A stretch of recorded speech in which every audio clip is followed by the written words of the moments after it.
सदा के इतिहास का महान पगलघंटी शासक मुबारक शाह खिलजी राजा हुआ।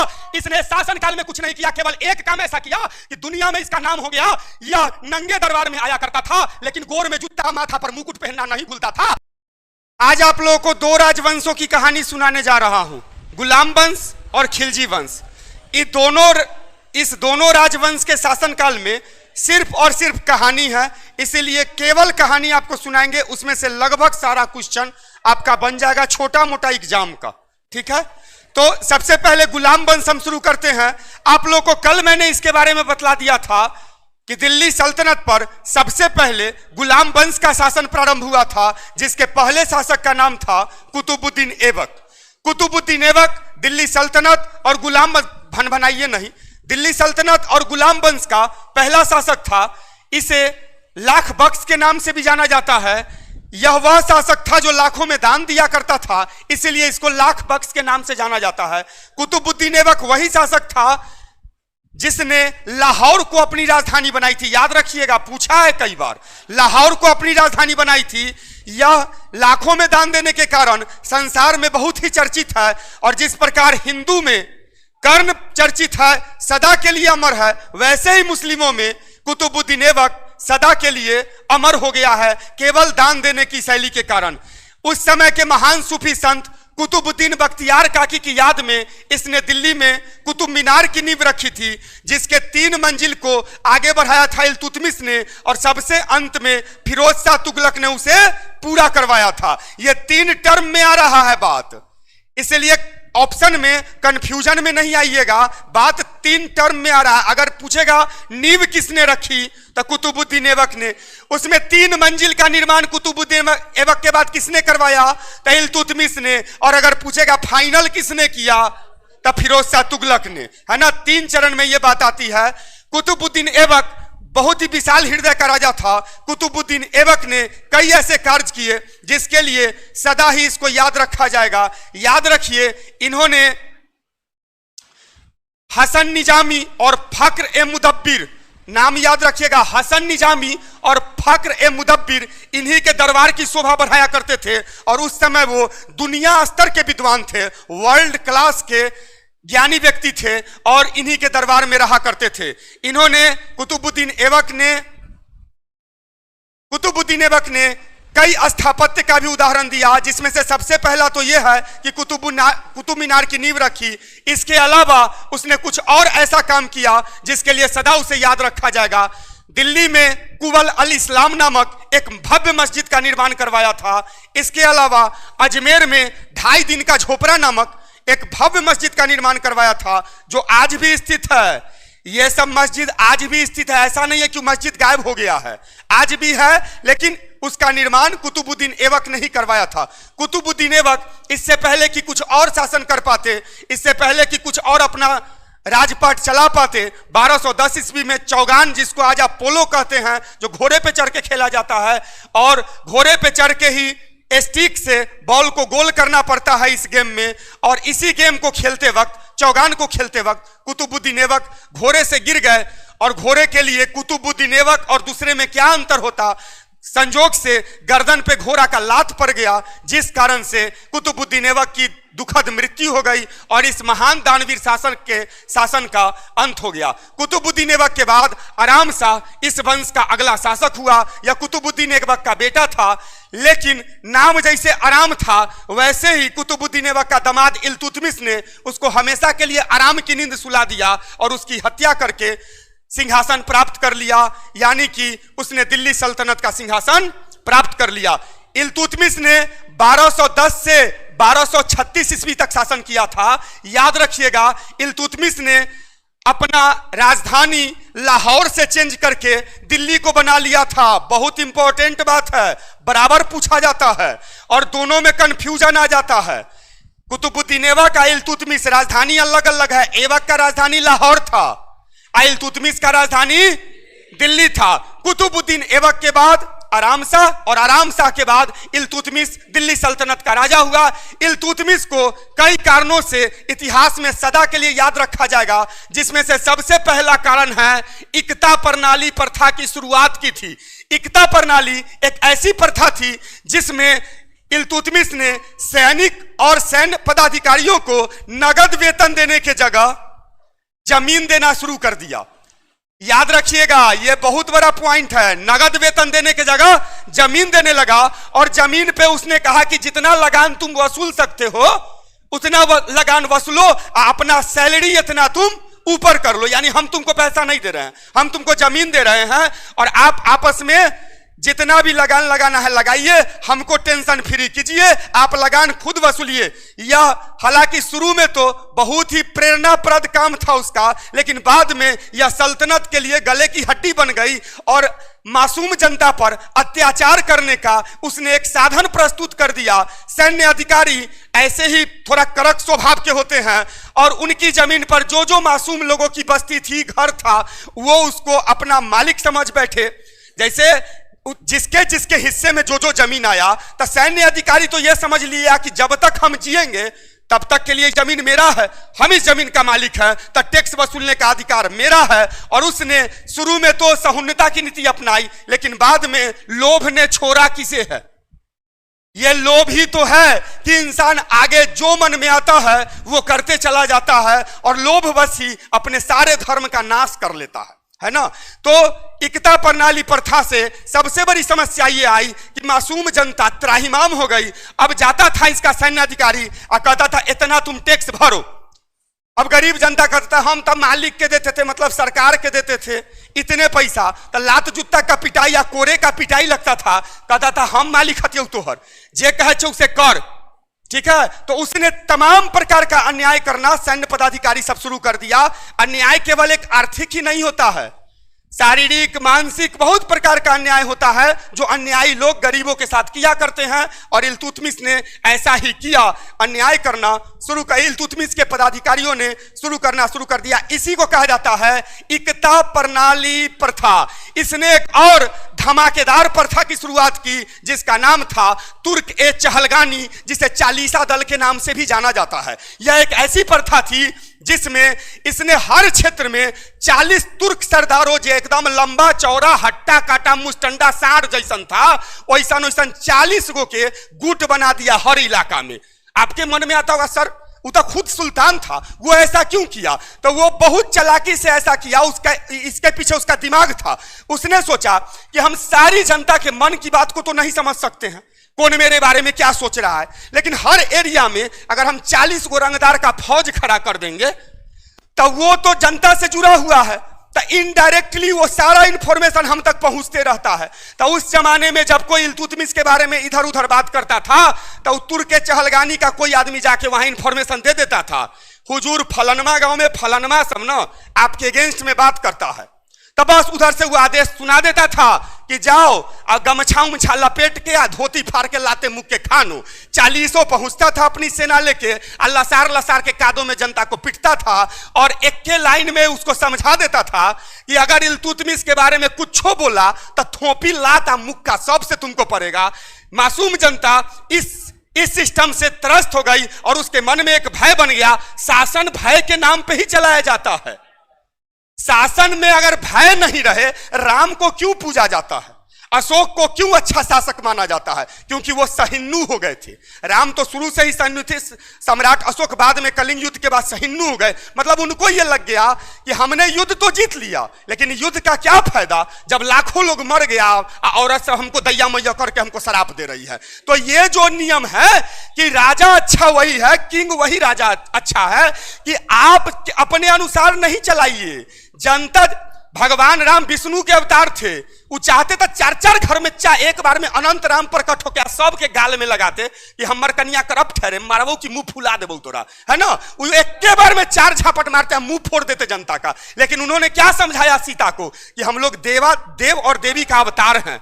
हम लोग को प्रमाणित करना है कि जनता चाहे कितनों कसाई हो जाए, राजा को उसका साथ नहीं छोड़ना चाहिए। ये सब बाल बच्चा है ना, संतान न है। जैसे गुरु है तो वो उस जमाने के गुरु, बच्चा चाहे जितनी भी गलती करता था तो उसको समझते थे हमारा बाल बच्चा कर रहा है गलती, तब ना सह जाते थे, है ना। तो इस पहले के गुरु भी गुरु थे और शिष्य भी शिष्य था, छात्रा भी छात्रा थी। अब का जमाना थोड़ा पलट गया है।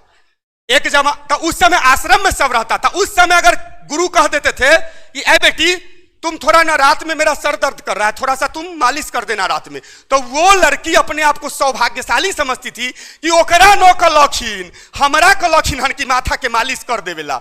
आज अगर कोई गुरु अगर किसी छात्रा को कहे कि बेटा नवरत्न का 2 पुड़िया ला कर थोड़ा हमारे माथा पे मालिश कर दो, उनमें से ओकर बाप 9mm के पिस्टल लेके आएगा, ठाई ठाई उड़ा देगा कि हमर बेटी की मगनी कहू जे तोहर मालिश करता हूं। तो ये कलयुग का गुरु, कलयुग के छात्र छात्रा की ये कहानी है, और उस जमाने की कहानी कुछ और थी, है ना। तो हम उस जमाने को मानते हैं। पर्सनल हम जी कुमार उस जमाने को मानता है। छात्रा मतलब बेटी, है ना, छात्र मतलब बेटा। लेकिन आजकल के बहुत सारे गुरु हैं, छात्रा मतलब फ्रेंड। हेलो वो कैसी हो सीमा, तुम्हारा ठीक है ना मन? अरे तुम मास्टर नहीं लफंगा है, सीधा बात जान लो, इस बात को समझ लो। अगर स्टूडेंट थोड़ा मोड़ा इधर करता है तो वो जवान है और वो सहकर्मी है। लेकिन बुढ़ारी में अगर कोई मास्टर करता है, जैसे बटुक नथवा किया था, ओकरा लाते मुख के खनाना चाहिए एन्ना एन्ना करके, ताकि वही सब आज तक गुरु को गाली सुनवाया इस देश में। चलिए अब आगे चलते हैं। तो जान लीजिए कि इल्तुतमिश के बाद उसका बेटा, इल्तुतमिश के बाद फिर से उसकी हत्या करके, इल्तुतमिश के बाद कौन बना था राजा?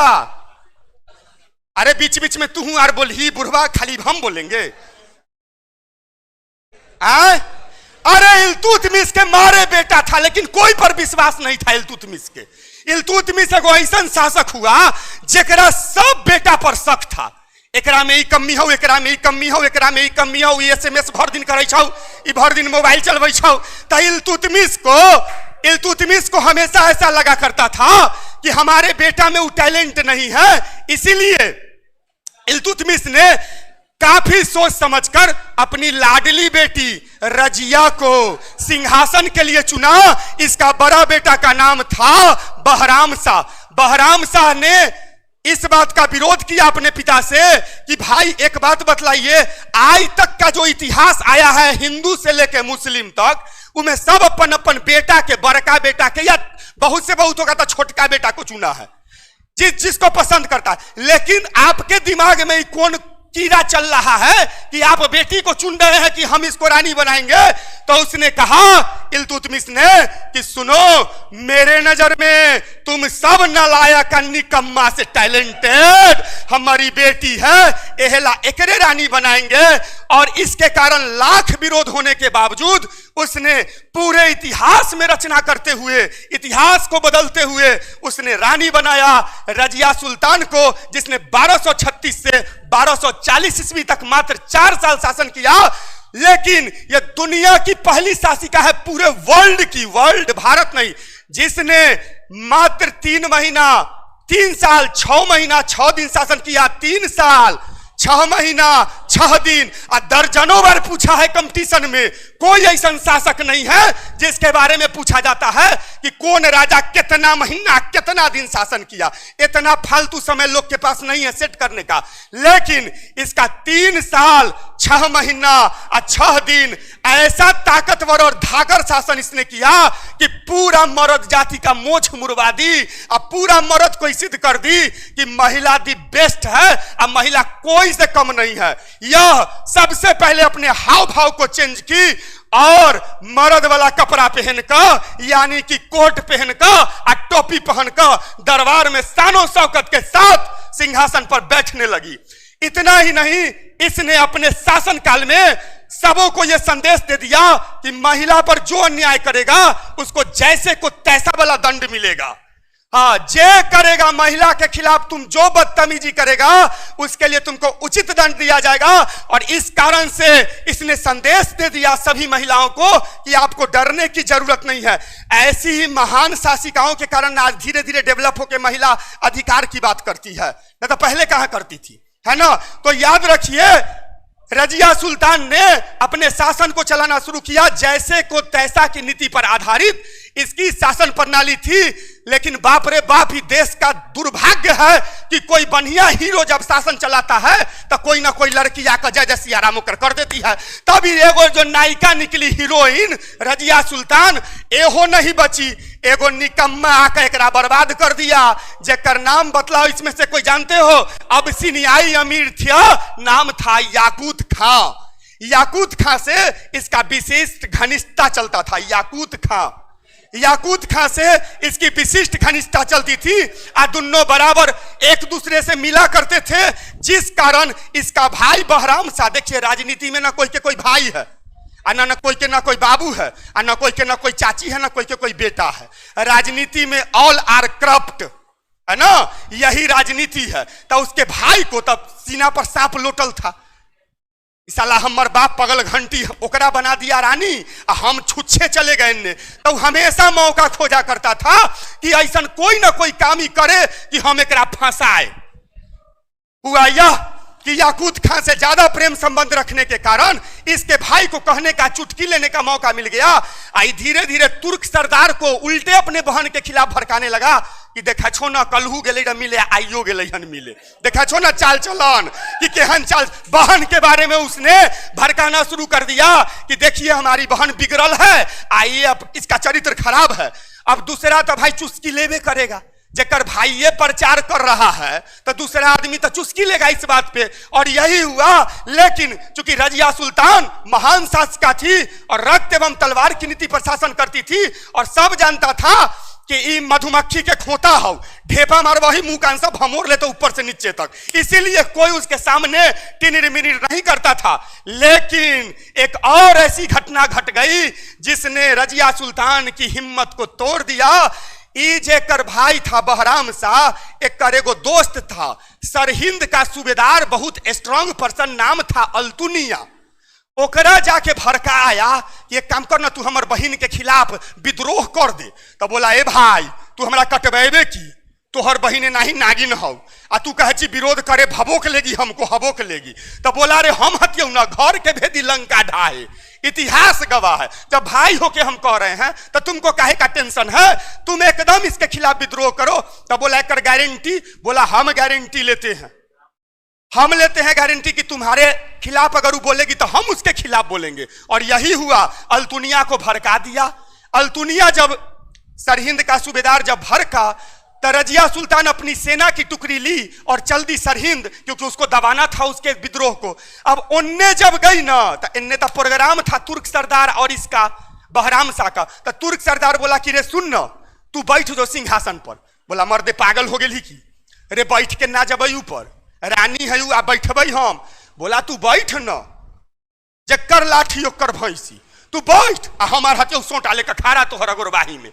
तो बोला तुमको फायदा, तो बोला हमरा और कई फायदा है कि वो हो बड़ा टेटिया मौगी, वो औरत बड़ा टेटिया है, तो ओकरा सामने तो हम लोग कुछ बोलते हैं तो थोपिए थोपिए मुंह फुला देती है, लेकिन तू तो उतना टेटिया है नहीं, तो तुम हम लोग को बढ़िया बढ़िया पोस्ट देना। बोला ठीक कलही, जे बोल वही से अरे मगनिए के तो पोस्ट बांटना था, जिन्ना नरेंद्र मोदी सर को 15 लाख मगनी में बांटना था और देना था नहीं, है ना। तो ना ही वादा कर दिया कि सबके तोरा सबके पोस्ट देंगे। पोस्ट के लोभ में रजिया सुल्तान का जो प्राइवेट भी आदमी था उसके खिलाफ हो गया। और उधर जब वो गई तो रास्ता में ही थी कि पहुंच गया उसका दूत कि मैडम उन्हें काम गड़बड़ा गेलो। बोला कि क्या गड़बड़ा गया, तो उन्हें सेटिंग हो गेलो, भाई या तुर्क सरदार के बीच बैठ गेलो मुकुट टुकुट पहन कर। अब इसको ही लगा उन्हें तो गेवे किया, इन्हें बहुत शक्तिशाली है अल्तुनिया, तो इससे जो युद्ध करेंगे तो हम दोनों तरफ से चल जाएंगे। इसने यहां पे एक गलती कर दी, अनुभवहीनता दिखलाई। कम उम्र की थी तो अनुभव थोड़ा कम था। इसने क्या किया, जे अल्तुनिया से गई थी युद्ध करने, ओहे अल्तुनिया से बियाह कर ली कि सुनो सो हम तुमसे शादी कर लेते हैं, विद्रोह करने का जरूरी नहीं है। अल्तुनियो मने मने सोचा कि जब रानीये हमरा से बियाह कर रही है तो हम काहे कर विरोध करेंगे। वो अपन गांव में कर भाई अपन गांव में जब माला उला पहन कर बियाह कर के मंदिर तब में माने मस्जिद उस्जिद में जन्ना बियाह करके पहुंचा राज दरबार में पहुंचा और दोनों ने ललकारा किया तू तो हमर सिंहासन पर काहे बैठल है। बस वो जो चमचा था भविष्य के मंत्री सब जो अपने आप के मंत्री पहले ही से वो आ गया तलवार लेकर, फड़िया लो। युद्ध हुआ। युद्ध में अब एक तरफ बेचारी दोनों कन्या दुल्हा, उनने से 1600 आदमी। तई बेचारा के क्या होगा भाई, मारपीट का मुंह कान फुलौल हुआ, फूब में फटे फटे मुक्के। उसके बाद जब मार लगा तो उसके बाद जान लीजिए रजिया सुल्तान ने स्थिति को समझ लिया और वो चली गई वहां से चुपचाप कि चलिए कन्या दुल्हा न तो पता चलेगा कि हम लोग 1 साल जिए नहीं साथ में या कटा गए बीचे में, तो चलिए कम से कम कुछ दिन जीता लेते हैं उनने जाकर, है ना। जब उधर गई तो रजिया सुल्तान से बहराम शाह को अभी भी टेंशन था, इसीलिए उसने दिमाग लगा के तुर्क सरदार को कहा कि देख अगर चाहे छे कि तोरा और के पोस्ट मिलाई तो ओकर मर्डर कर का। बोला बाप रे बाप कौन मारते सर, वो संभव नहीं मारना। तो हरियाणा के पास कैथल एक जगह है, उसी कैथल के पास कुछ हिंदू डाकू पैसा के लोभ में आके रजिया सुल्तान को घेर के और उसको मार डाला। यही है रजिया सुल्तान की दुखद कहानी, जिससे हर महिला को प्रेरणा मिलती है कि अगर आपको नायिका बनने का मौका मिलता है तब पुरुष के संगति से दूर रहो, अन्यथा तुम्हारा भी वही घट होगा जो रजिया सुल्तान का हुआ था। याद रखिएगा, पुरुष और महिलाओं के लिए यह बहुत बड़ा सबक है। इस दुनिया में जितना आदमी नाम किया है, अगर वो महिला है तो पुरुष से दूरी बना के नाम किया है, अब पुरुष है तो महिला से दूरी बना के नाम किया। फिल्म बनाने वाला तो तुम लोग को बिगाड़ता है, अब न तो अब छियो चलो न बगीचा में, इससे कोई आगे बढ़ेगा। अच्छा कौन बगीचा में जाकर मिल के कलेक्टर बनेगा भाई, ये तो संभव नहीं है। बगीचा का मालिक बन सकते हो, बउआ खिला सकते हो, लेकिन कलेक्टर नहीं बन सकते हो, इस बात को याद रखना। इसीलिए इस बात को समझ लो। इससे आगे चलते हैं तो यहां पे रजिया सुल्तान के बाद ओकर भाई बन गया बहराम शाह, दिल्ली सल्तनत का अगला शासक। नाम था बहराम शाह। इनमें 2 गो है, एगो आराम आ एगो बहराम। तो आराम के 8 महीना में आराम मिल गया था। आई बहराम शाह कुछ शासन किया था। बहराम शाह के शासन काल से, अरे इसमें टैलेंट थोड़े था, टैलेंट रहता तो इसका बापे नहीं इसको राजा बनाता। टैलेंट नहीं था, टैलेंट था रजिया सुल्तान में, ठीक है। तो इसने नायब नाम के एक पद का सृजन किया। इसके शासनकाल से संबंधित केवल एक अच्छी बात यही है कि इसने नायब नाम के एक पद का सृजन किया, जो सल्तनत का जितना अधिकारी होता था उसका चीफ माना जाता था, यानी कि गेस्ट माना जाता था। नायब शब्द का सबसे पहले इस्तेमाल करने वाला व्यक्ति यही था। नायब एक पद का इस्तेमाल किया बहराम शाह ने। याद रखिए, बहराम शाह के बाद नासिरुद्दीन मसूद शाह ने 1265 ईस्वी तक शासन किया, और इसे इतिहास में केवल इसीलिए याद रखा जाता है क्योंकि इसी के काल में महान शक्तिशाली शासक जो भविष्य का हुआ बलबन, वो इसी के दरबार में प्रधान सेनापति हुआ करता था। और माना जाता है कि वह इतना वीर था, इतना प्रभावशाली था कि वो जो कह देता था वही मानता था नासिरुद्दीन मसूद शाह। और उसने बलबन को जब वो मरा 1265 ईस्वी में, तो राजा घोषित कर दिया कि मेरे बाद यह शासन चलाएगा। और बलबन इस प्रकार 1265 ईस्वी में दिल्ली सल्तनत का अगला शासक हुआ, यानी गुलाम वंश का अगला शासक हुआ। बलबन, जिसे इतिहासकारों ने लौह एवं रक्त की नीति पर चलने वाला भारत का महान शासक माना है, इसने 1265 से 1287 ईस्वी तक शासन किया था। यही मुख्य शासक था, अंतिम मुख्य शासक गुलाम वंश का। इसने ऐसा अनकट्ठल समझता है ना, ऐसा अनकट्ठल प्रथा चलाया जिसके बारे में अभी सुन के तुम लोग का रोंगटा खड़ा हो जाएगा। सिजदा और पाबोस 2 प्रथा चलाया था। इसने नियम बना दिया कि बलबन के सामने जो भी आएगा, चाहे वो कोई रहे, आते ही सर झुका के कमर से नीचे झुक के उसका अभिनंदन करेगा। इसको सिजदा कहा जाता था। उसके बाद सिजदा जब करके तुम खड़ा हुआ तब मुक्ति नहीं मिला है, पाबोसो करो। पाबोस में घुटने के बल पे बैठ के अब बलबन के दहिना गोर के अंगूठा में चुम्मा लेना पड़ता था, है ना। इसका नाम था पाबोस। आजकल के झोला छाप लफुआ से समझता है हम हीरो हथिया, हम पटना के हीरो हैं, हम समस्तीपुर का हीरो हैं। रे तोरा घुटना के नीचे बैठ कर दहिना अंगूठा में कोई चुम्मा लई छौ त तू कथी के हीरो है तेरे बुर्बक सा। हीरो ही होलै बलबन कि जे कहता था से इसने अपना दबदबा जमाने के लिए, इसने अपने शक्ति का प्रदर्शन करने के लिए इसने अपने आप को महान अफ्रीकी शासक अफरासियाब का वंशज माना। वो अफरासियाब जो प्रत्येक दिन 8 लीटर रक्त पीने का आदी था, यानी राक्षसी प्रवृत्ति का था। 8 लीटर रक्त पीता था दूसरा इंसान के कटवा के डेली। तो ये क्या बोला बलबन कि हमारू नाना रखून, या फुफ्फा रखून, चच्चा रखून, हाँ हमारा रखून परदादा। ऐसा जोड़ दिया रिलेशन कि लोगों के मन में एक भय बन गया।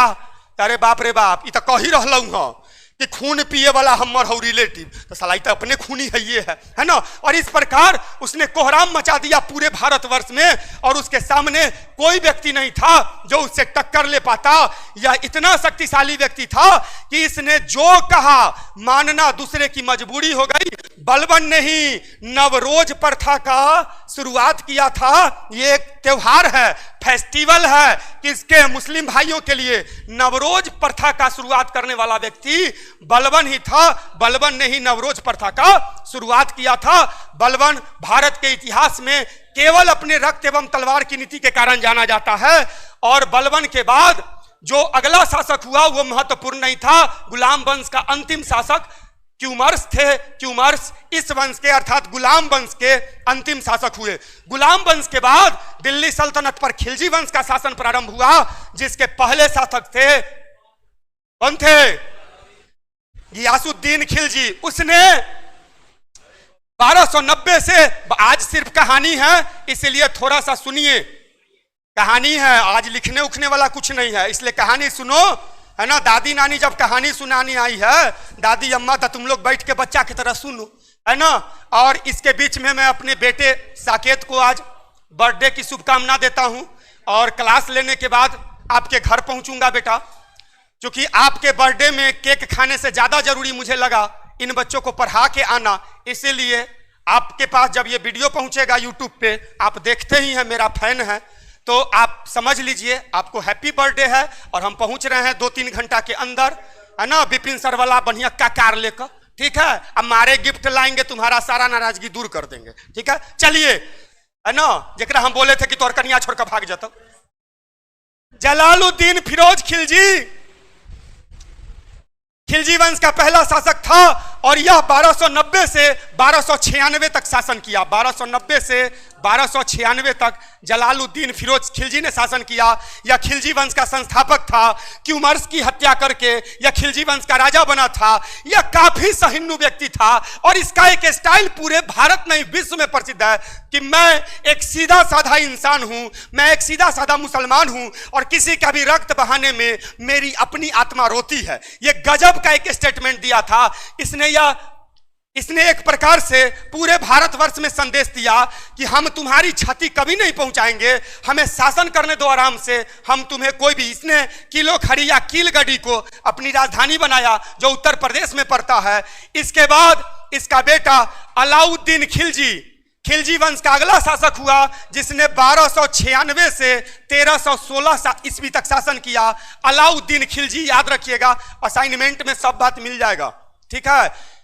टेलीग्राम पे जाके विपिन सर का क्या कहते हैं पीडीएफ वहां से मिल जाएगा, आप लोग लीजिए।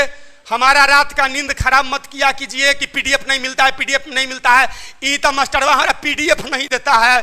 पीडीएफ तो इसे कहते हो जैसे हम तुमको दुल्हन ला के दे रहे हैं, बेहुदा सब कहाँ के। पीडीएफ जाके लो टेलीग्राम पर, विपिन सर वाला पर। हमारा टेक्निकल माथा भौंजाल मत किया करो।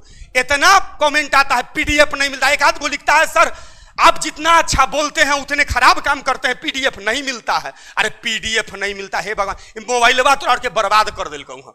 बीवी नहीं मिलता है, ये कहता तुम बियाहो करा देते किसी से। तब पीडीएफ नहीं मिलता है, पीडीएफ नहीं मिलता है। चलो जान लीजिए, अलाउद्दीन खिलजी, हमारे जिंदगी का एक शौक है। हम जिंदगी में जब बहुत सक्सेस होंगे ना, लाइफ में जब बहुत सक्सेस हो जाएंगे, बहुत सक्सेस मतलब पैसा से नहीं, उतना तो हम जन्मजात सक्सेस हैं, माई के पेट से उतना सक्सेस है कि बापे अरबपति था। तो उला न कमाए भी करोड़ों में, उला नहीं सक्सेस है। सक्सेस माने जे दिन हम बन जबो प्रधानमंत्री आओ, उ दिन हम तोरा कह छियो कि उ दिन हम भारत के सब लड़का के विद्यार्थी के पूछ का जाता ओकर मन के बाद पूछ का भारत के सब छात्रा से बियाह करा देबो। याद रखिए, ताकि सबके अपन अपन मन अनुसार जीवन साथी मिल जाए, और तब हम चल जब कारू कमख्या लेकर कमंडल, तब को हमारे बेटा बेटी खुश तो हम खुश, है ना। याद रखिए, मेरा मानना है कि प्यार करने वाले हर इंसान को उसका प्यार जरूर मिलना चाहिए। मेरा मानना है, इसमें कोई बुराई नहीं है। अगर कोई लड़की किसी से प्यार करती है तो आजकल का आदमी ढोंगी आदमी, ढोंगी साधु जेकर करेक्टर अपने खराब है, आजकल की लड़की बिगड़ल है, राम राम राम राम राम राम राम आने कहता है। ओहे सा जब देवघर जाता है ना, ओहे बुढ़वा सा ओहे सब पुजारी सब देवघर जाता है, बोल बम इमाल बन गया, बोल बम, ये अच्छा हुई सुंदर हो, बोल बम, है ना। तो याद रख, ओहन बढ़िया साधु बने से अच्छा है, ओहन बढ़िया साधु बने से अच्छा है कि तू जे है से है बोलो, है ना। जैसे ये सच्चाई है, ये सच है। आज का देश बर्बाद इसीलिए है कि लोग जो है वो नहीं बतलाता है, जे न है से बतलाता है, ठीक है। वो जितना पंखा डोलाती है, वो साधु सबका जो चंदन उंदन लगा के वो पंखा डोलाबेला रख ले है, हमरा न अबै छै बुझे, हम बुरबक हथियै, बौआ के हम पंखा डोलबै छौ तोरा, बुरबक कहाँ के बुरबक बनबै छी पूरा देश के तू आर, है ना। अभी आ गेली हन हम हाईलाइटेड हो जब, रुक तोरा आर के बतबै छियौ। जान लीजिए 1296 से 1316 ईस्वी तक अलाउद्दीन खिलजी ने शासन किया। इसने सीरी को अपनी राजधानी बनाया। केकरा राजधानी बनाया? सीरी को अपनी राजधानी बनाया अलाउद्दीन खिलजी ने। याद रखिए, इसने कई ऐसे कार्य किए जो इतिहास में इसका नाम अमर करने के लिए पर्याप्त है। इसने सीरी का किला, अलाई दरवाजा, 1000 खंभा महल, ऐसे कई ऐसे स्थापत्यों का निर्माण करवाया जो भारत ही नहीं विश्व के स्थापत्य के दृष्टिकोण से बहुत महत्वपूर्ण माना जाता है। सीरी राजधानी था इसलिए सीरी का किला बनवाया, अलाई दरवाजा 1000 खंभा महल बनवाया जिसमें 1000 गो खंभा है ना। अभी तो 20 गो खंबा रहता है तो लोग सीना चौड़ा करके चलता है, वहां एक महल में 1000 गो खंबा रहे, ठीक है। याद रखिए, इसी का प्रधान सेनापति था मलिक काफूर। मलिक काफूर वह सेनापति था जिसके बारे में माना जाता है कि जेकरा पर हमला करने के लिए अलाउद्दीन खिलजी भेज देता था, वो राजा अपन धोती उती समेट कर 9-2-11 हो जाता था कि बड़ी मार मारेगा, लंठ आदमी है ना। इससे आगे चलते हैं। अलाउद्दीन खिलजी दक्षिण भारत को जीतने वाला पहला दिल्ली सल्तनत का राजा था जो दक्षिण भारत को जीत लिया था। नाम था अलाउद्दीन खिलजी। अलाउद्दीन खिलजी भारत के इतिहास में और भी कई कारणों से याद रखे जाते हैं। अलाउद्दीन खिलजी के बाद घोड़ा पर दाग प्रणाली यह चलाया था। बेचारा घोड़ा सा के दिल पर क्या बीतता रहा होगा बताओ तो। ओकरा कमर पे धिका देता था। आज जे रैंक के घोड़ा था लोहा के पंच से पंच कर देता था, जानवरों के नहीं। अब बेचारा के बताई धीकल से सटा दिलकई, है ना। तो घोड़ा पर पंच करने की प्रणाली की शुरुआत अलाउद्दीन खिलजी ने की। अलाउद्दीन खिलजी के बाद दुनिया के इतिहास का महान पगलघंटी शासक मुबारक शाह खिलजी राजा हुआ। इसने शासन काल में कुछ नहीं किया, केवल एक काम ऐसा किया कि दुनिया में इसका नाम हो गया।